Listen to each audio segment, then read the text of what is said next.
Hello everybody and welcome to Organian's Puzzle Box. In today's video I wanted to make a continuation of my previous video of how to create a game in the Sandbox Game Maker.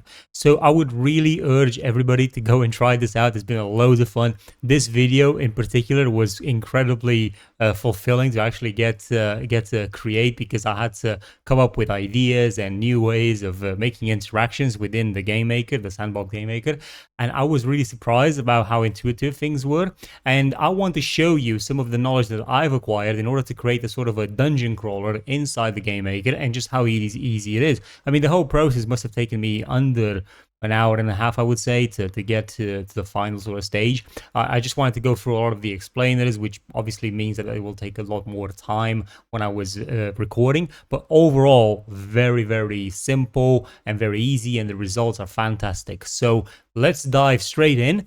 Just so you know, you can download the Sandbox Game Maker from the link in the description below if you are interested. It is a free software, so you can just go straight in and start creating your own worlds, and you can actually even sell things on the marketplace and stuff like that if the content that you create is good enough. So let's begin.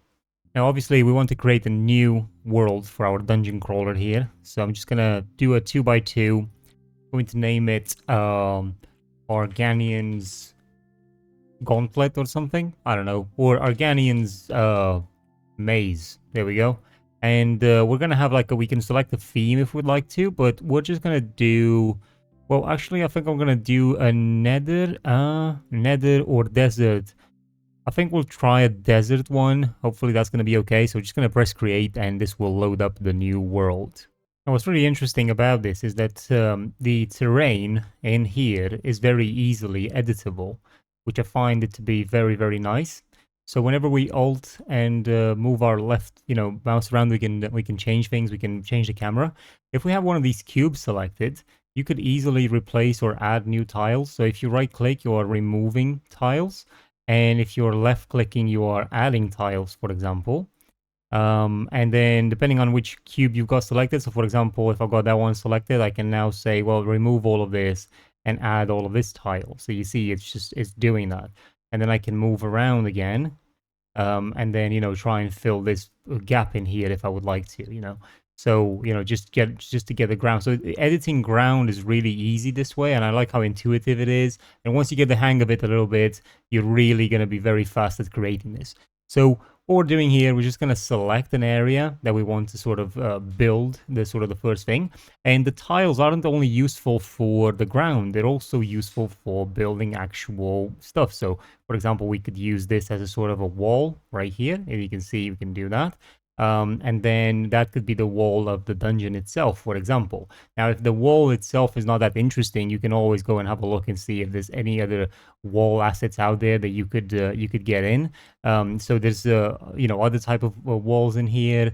You can search for them. You can add some more. So I'm just going to look for a bunch of sort of tiles that might be useful for our dungeon and add them in here so we can work. But if you click the blocks in here, you'll be able to see what's available already. And again, as I said, you can just sort of build on that, add some more stuff in if you need to. The way you really need to look at this is you're obviously going up or down. It's not always just up, and it's not always just down. But what I'm saying is, like, you don't have to think about the world in here in just a horizontal line. You can also think about it vertically. So if we remove some blocks from here, which is very important that you sort of kind of get the grip of how to handle this, and you're probably going to do that by just using it more, we can then start building a scene. So for example, I could go in here, put a block here, so something like that, and then maybe go this amount, and then add some more blocks here. But then because I've done that, now I can sort of go to the like a window type of thing. But then what I also can do is start removing maybe this amount of space, maybe just go like that, something like that, I don't know. Yeah, let's just try and remove this is here as well. And then we're gonna go all the way up and then create more of these shapes like that. So they're like windows, but then in here we could, make this a lot more, like, go in a lot more like that. And then we can create like a wall right here. And why is this important? Because we could make, our dungeon could be in there, in that sort of depression, that we're creating. So I'm now just going to cut these blocks in here. So it's really nice and intuitive the way you sort of do it as well, which I really like. And then move with the WSD, turn around like that. You can only really feel the controls once you're using them. But yeah, as I said, they're really okay to do. And then we could do something like this, you know. So we're effectively creating a wall in here. Okay, something like that. And then what I'm gonna do is I'm gonna, you know, just create a shape here of our first sort of room with these windows coming through.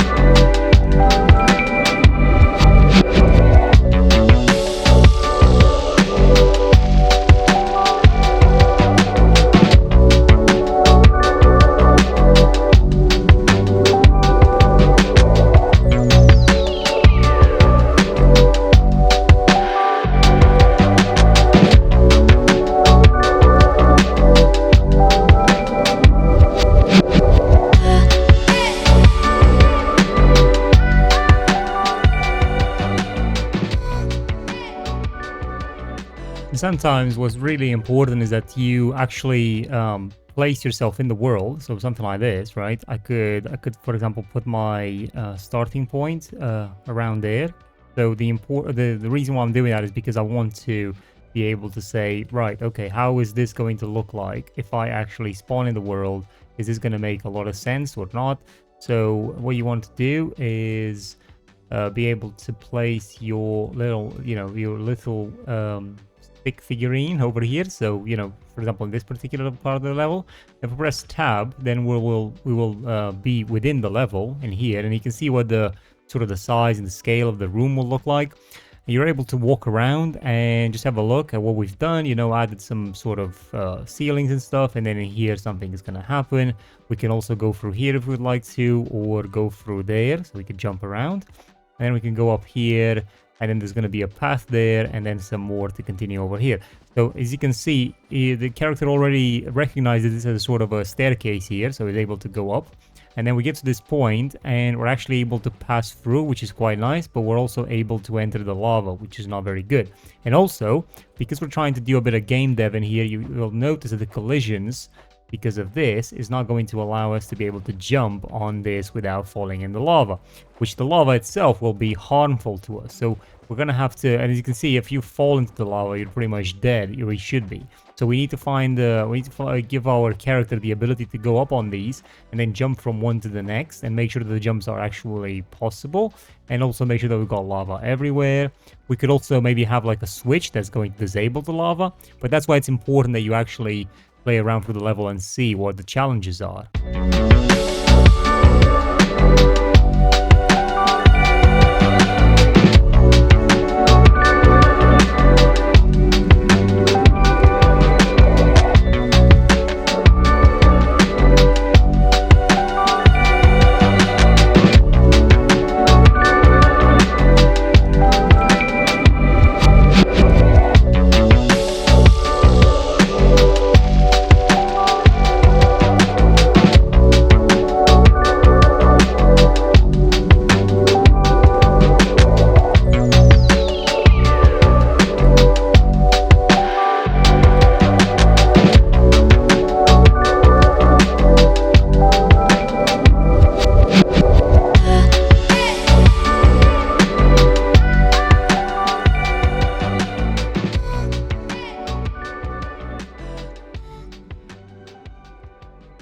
So of course we need to add ourselves an enemy here, like a boss type of thing. And we want to give him, you know, he's got the behavior of a soldier, but we might want to give him the behavior of an enemy. Like that, a melee enemy. So in theory, if we go to him, yeah, you can see I've added some spikes in here, and this is not really allowing me to pass through. But we must push on. See, this was meant to stop an enemy from coming in. And now we're going to go there. We can see its antlers. We're going to really approach it and see what happens. And he wants to attack me, but I am going to attack him first. Oh, and his HP. Oh, well, that's not good. So after my scrap with the boss, I realized we need to talk about equipment. So we're gonna have a look in here, and I think we need an equipment, a sort of like a cuirass that's going to allow us to be able to beat the boss. So I'm just gonna put a cuirass here in the world. This is going to be part of the items that we should be looking for. So this is one of the items right here. And what we can do is we can actually, add some properties to what this particular item will do for us if we, go and collect it effectively. We've got an item into the game, and now I would like to sort of create a bit of a logic as to what that item, how is that item obtainable. So we've obviously placed it over here somewhere, which is in a, in an area that we're going to have to navigate in some way. So I want to approach this as sort of a game design kind of philosophy. So for that, with that in mind, I am going to, for example, install over here a door. The idea being that we have a door that's blocking our way, so to speak, right? And this door needs to be open somehow. And the idea being that we can open it through an NPC kind of thing, right? So, something like that. But obviously, we can actually go in here and we can find a door. And then we can have, for example, this wooden door should work just fine. So if we, place it somewhere in here and then we just select it and we're able to rotate it, maybe, like that.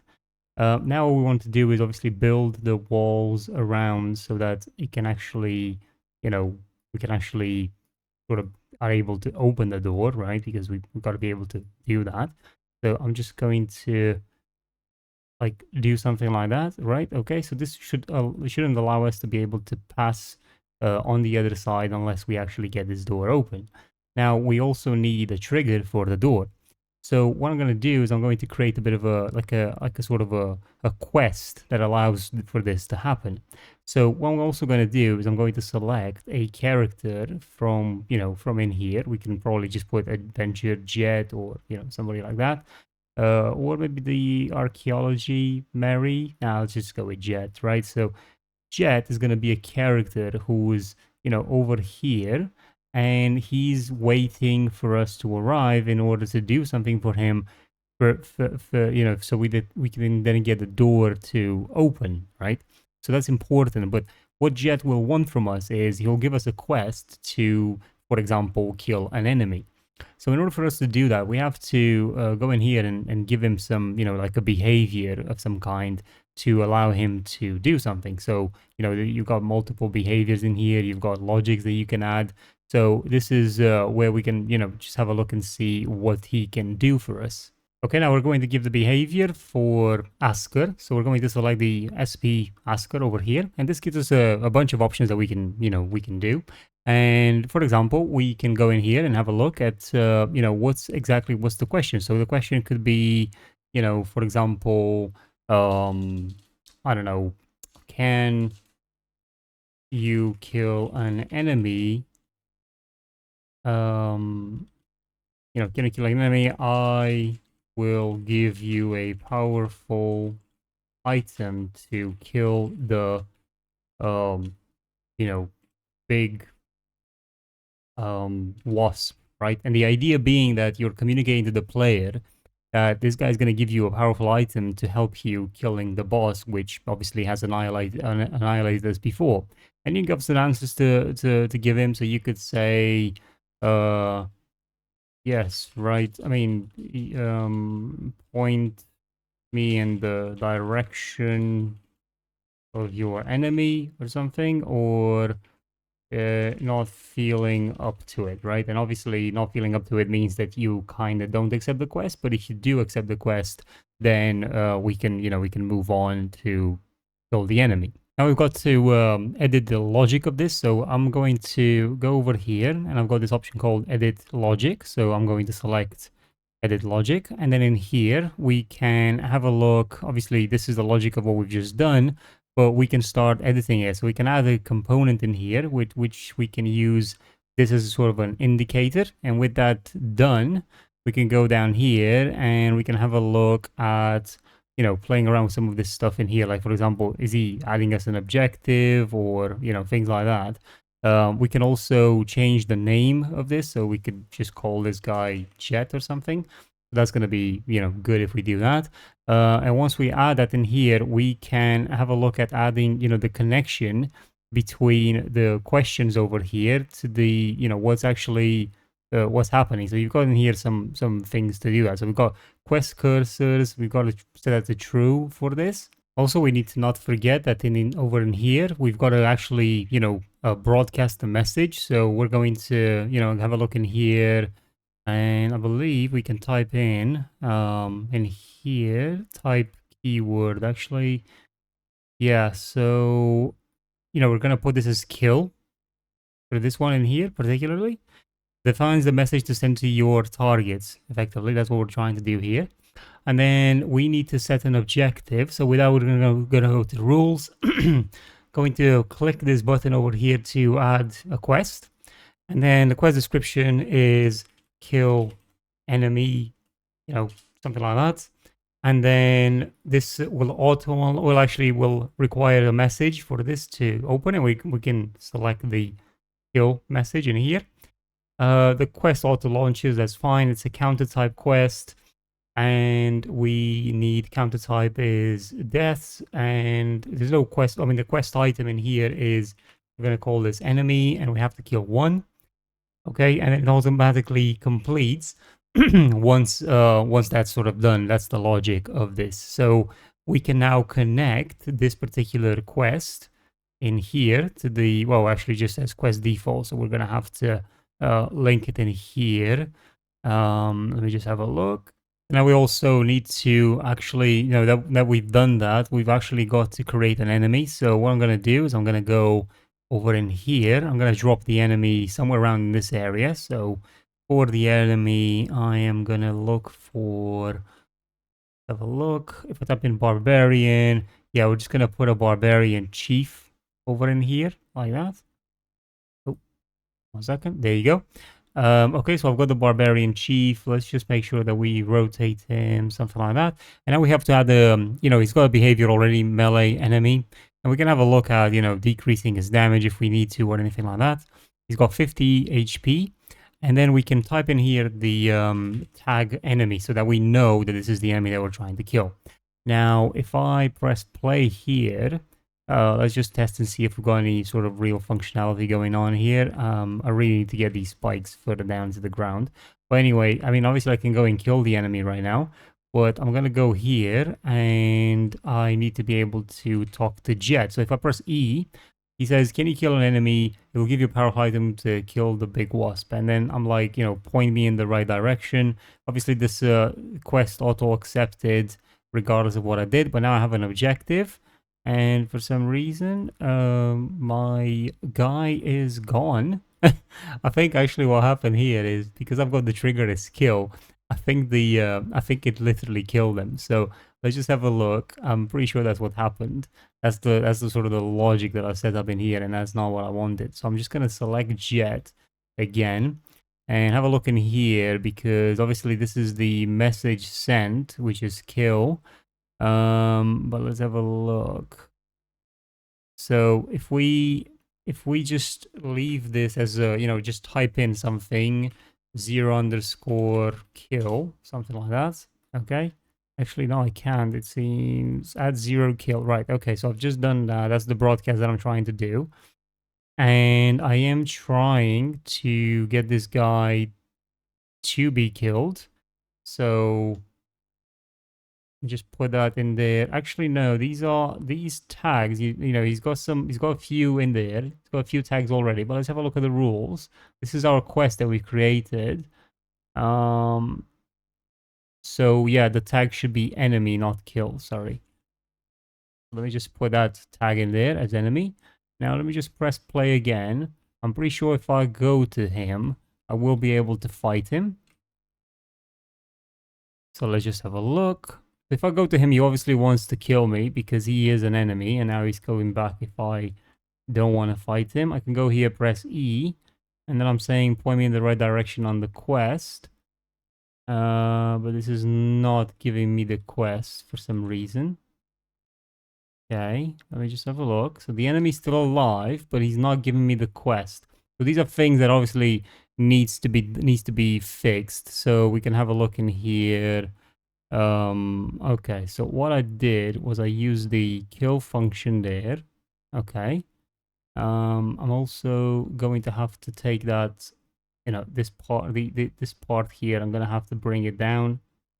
Yeah, something like that, so we can actually walk through. There we go. Now let's have a look and see what we need to edit to make sure that this actually works. So very interestingly, because I added the kill option in there, over here, it's actually just the message that it's sending is literally killing this. If you're fast enough, you can actually see it.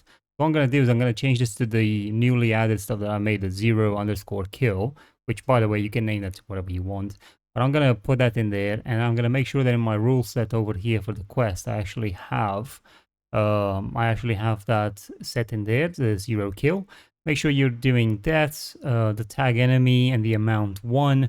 If you look over here, this guy's got the tag of enemy as well, which is the one that I've added. So now if I press play, you'll notice that I'm now in the world. I can go to my to Jet over there, and you can see obviously the enemy is there.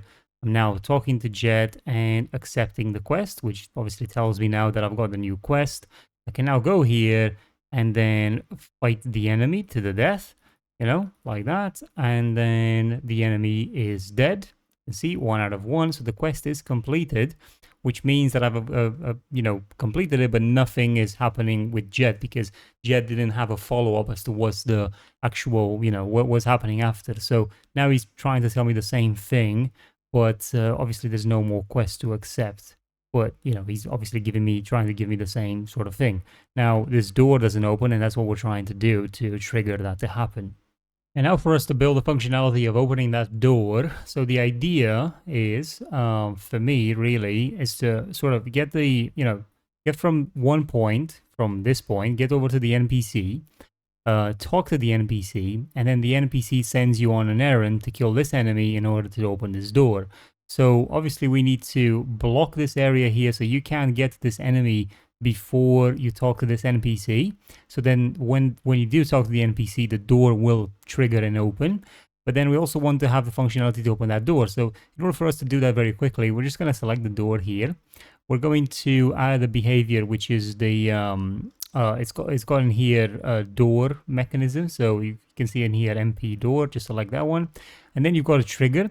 So I've created one which is called door open, but if you want to create new ones, just type in the word and add it. So I've just created the door open, and this is a trigger, and this obviously opens and closes it, right? That's the logic. Now we need to trigger this this particular behavior to happen when this enemy dies. So you don't add that at the enemy level, you actually add it over into the rule set, which is over here, right at the bottom where you have action after completion. So after the enemy is dead, you want to send a message, and the message is door open.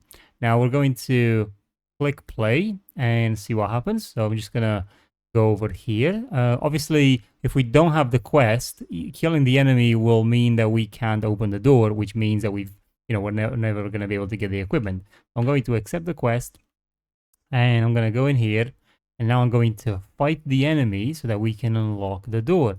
Now you see the enemy is dead. And we're going to go back. The door is now open. And the door cannot be closed by you because it was opened by the quest. So now you can go up here and you can go over in here, and we can obviously pick up the item that we were looking for, which gives us what we wanted, right? And now we can go back to the boss. But let's I'll further develop this room in order to create a sort of a, we need to not be able to get to the enemy before we actually get the quest.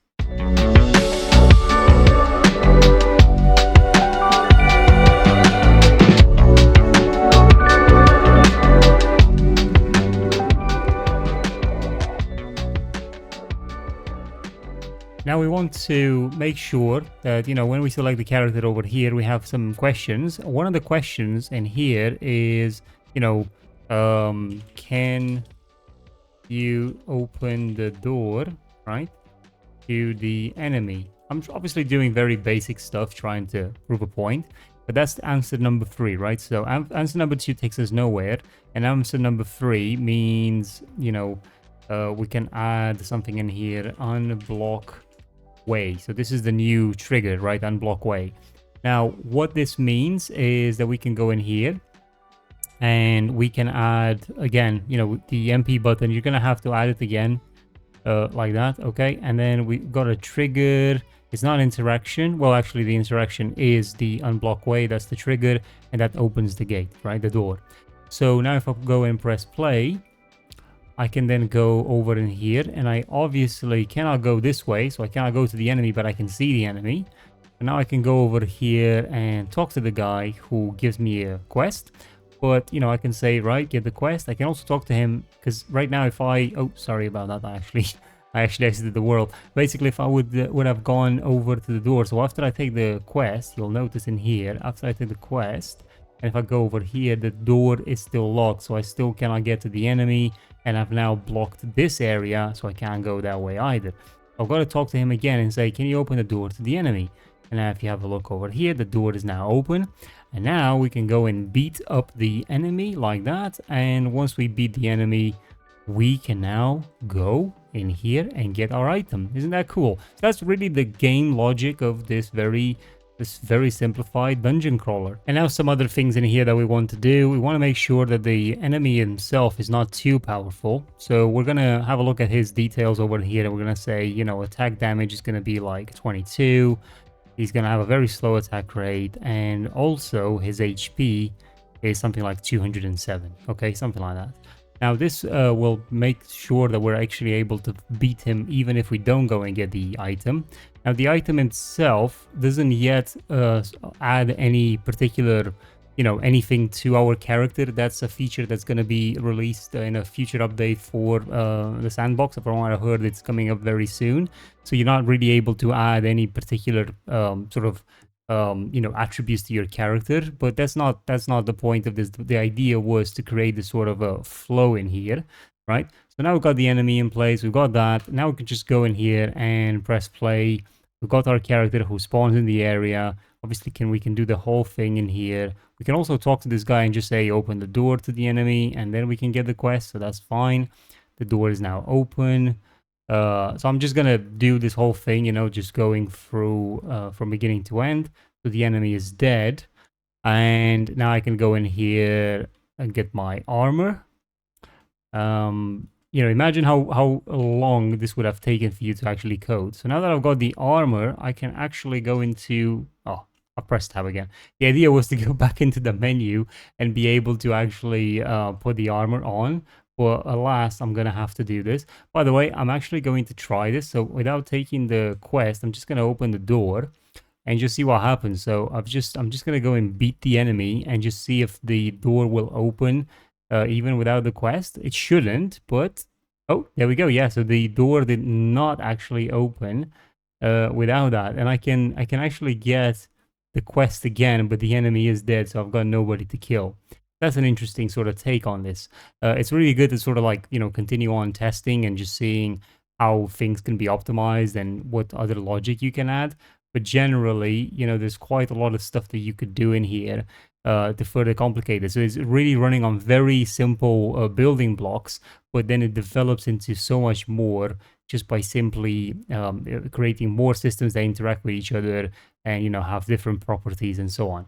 So now I'm just gonna go and pick up the piece of equipment. So I've got it. Oh, not fallen down. So I'm gonna go in here. The lava isn't killing anybody, but you could do that if you'd like. So I'm going to go into the equipment manager in here and drag the armor that I just got. So now I've got it on me. And you can see that the health has not been modified, but normally that should have been the case. So I'm just going to go and beat this enemy. Oh, there we go. Oh, he's attacked me. Still hitting him. Oh, he's attacked me again. Good thing I attacked faster. So I'm now blocking. Let's see. Yeah, I can block the attack, continue. So, you know, I can see when he's going to attack. Now I've parried, so that's pretty good. So we've got a functionality there. I'm going to block again, and the enemy is defeated. We are now the kings, and I think I can get out of the level. Yeah, there we go. That was the That's effectively the whole reason to win this, is to get out of the dungeon itself, and now we can roam the vastness of nothingness out here that we've created. So for me, really, it's quite simple. In terms of level design, there isn't, a lot to think about when you try to boil down how levels are made in a video game. Like, there's only a few elements that if you really got to start from very simple concepts, and then to sort of start adding pieces to it to complicate it further, adding more variation and so on. But really, you've got to have a very simple dynamic. So what we really have here in our level design, we've got a spawn point, which takes us to a main room. From the main room, you're able to go to the boss directly, but going to the boss means, you're going to have a hard fight. You might not actually win. Maybe if you go to the boss without getting the armor, you basically get a message when you die that you're not powerful enough. Go and get an item for that. But then from the main room, you've got a few options. So you can actually go to the NPC, which has a quest for you, which opens a door to the enemy. So once you take the quest from the NPC, the door to the enemy is open. Then that enemy being killed opens up another door to the item. So in that particular case, the item over here will sort of take you back to the boss over here again, where you can actually defeat it. So that's kind of the whole idea, dynamic of that. That's a very simple base concept for how to build a game or a game level. So you start off with that, and then you build on top of it further and further, thus enhancing your experience. But I do hope that was quite enlightening and that you've learned a lot in this tutorial. I hope you guys are going to go and publish your own game. I'm very surprised, sorry, not surprised. I'm going to be very surprised about the stuff that you come up with. I will be trying them out. Please leave a link or a comment in the description below with a link to your particular project. I would be very much interested to see what you guys come up with. I've seen loads of different examples of games created with this, like side scrollers and fighting games and things like that. So just go wild, create something unique. Become the next, create your next Minecraft game or whatever you want to do. But yeah, keep creating, and I hope to see you guys in the next video. So keep making stuff.